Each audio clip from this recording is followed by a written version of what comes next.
നമസ്കാരം. പ്രധാന വാർത്തകൾ.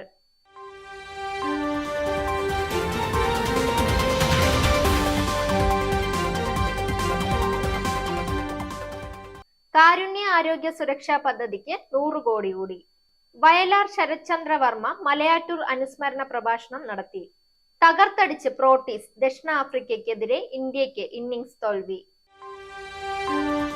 വാർത്തകൾ വിശദമായി.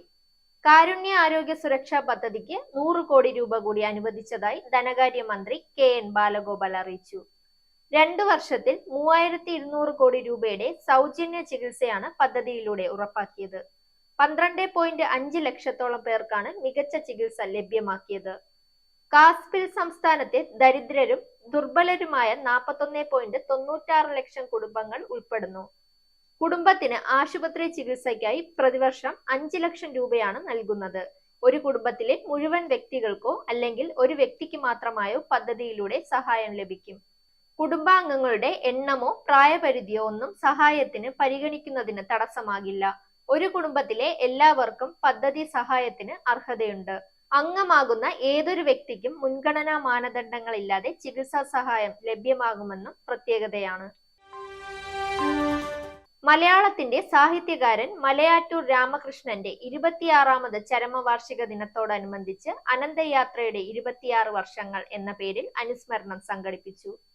മലയാറ്റൂരിന്റെ ആത്മമിത്രമായിരുന്ന വയലാർ രാമവർമ്മയുടെ പുത്രനും പ്രശസ്ത കവിയുമായ വയലാർ ശരത്ചന്ദ്ര വർമ്മ സമ്മേളനം ഉദ്ഘാടനം ചെയ്തു. ഇനി കായിക വാർത്ത. വിജയപ്രതീക്ഷയുമായി കളത്തിലിറങ്ങിയ ഇന്ത്യക്ക് തിരിച്ചടി. ഇന്ത്യക്കെതിരെ 1ാം ക്രിക്കറ്റ് ടെസ്റ്റിൽ ഇന്നിംഗ്സിനും 32 റൺസിനുമാണ് ദക്ഷിണാഫ്രിക്ക വിജയം സ്വന്തമാക്കിയത്. 2ാം ഇന്നിംഗ്സ് ബാറ്റിംഗിനിറങ്ങിയ ഇന്ത്യയെ 131 റൺസിന് ദക്ഷിണാഫ്രിക്കൻ ബൗളർമാർ എറിഞ്ഞിടുകയായിരുന്നു. അർദ്ധ സെഞ്ചുറി നേടിയ വിരാട് കോഹ്ലിക്ക് മാത്രമാണ് 2ാം ഇന്നിംഗ്സിൽ പ്രോട്ടീസ് ബൗളർമാർക്കെതിരെ പിടിച്ചു നിൽക്കാനായത്. 82 പന്തുകൾ നേരിട്ട കോഹ്ലി 1 സിക്സും 12 ഫോറും അടക്കം 72 റൺസ് എടുത്തു. തോൽവിയിലും ദക്ഷിണാഫ്രിക്കൻ മണ്ണിൽ റൺ വേട്ടയിൽ റെക്കോർഡിടാനും കോഹ്ലിക്കായി. വാർത്തകൾ അവസാനിക്കുന്നു. നേരിന്റെ വാർത്തകൾ നിങ്ങളുടെ വിരൽത്തുമ്പിലെത്താനായി സാക് ന്യൂസ് ചാനൽ സബ്സ്ക്രൈബ് ചെയ്തും ഷെയർ ചെയ്തും ഒരു ശരിയായ മാധ്യമ നിലപാടിന് പങ്കെടുക്കാൻ ഞങ്ങൾ നിങ്ങളെ ക്ഷണിക്കുന്നു.